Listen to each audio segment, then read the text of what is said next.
traigo el remedio para ese mal de amor que le estremece. No se merece sufrir si su pareja le dejó. Tengo toda clase de brebajes, plantas medicinales. Las he traído desde muy lejanos bosques hasta aquí. Soy herbatero, vengo a curar su mal de amores. Soy el que quita los dolores y habla con los animales. Dígame de qué sufre usted, que yo le tengo un brebaje que le devuelve el tono y lo pone bien, bien, bien, bien, bien, bien. Si a usted, señor, lo deja sin mujer, úntese en el alma pomadita de clavel. Y para la señora que el marido ha sido infiel, no se preocupe, búsquese usted también.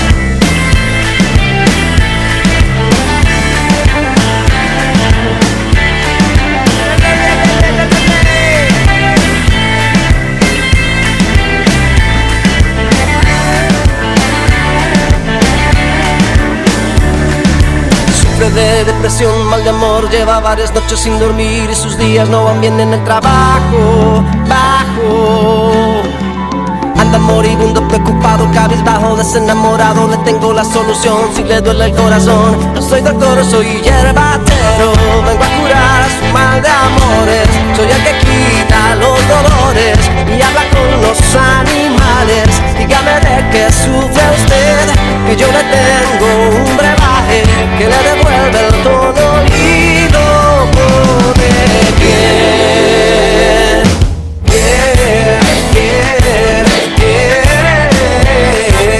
bien, bien, bien. Si a usted, señor, lo deja su mujer, puede ser el alma pomadita de clavel. Y para la señora que el marido ha sido infiel, no se preocupe, busque si usted también. Bien, bien, bien.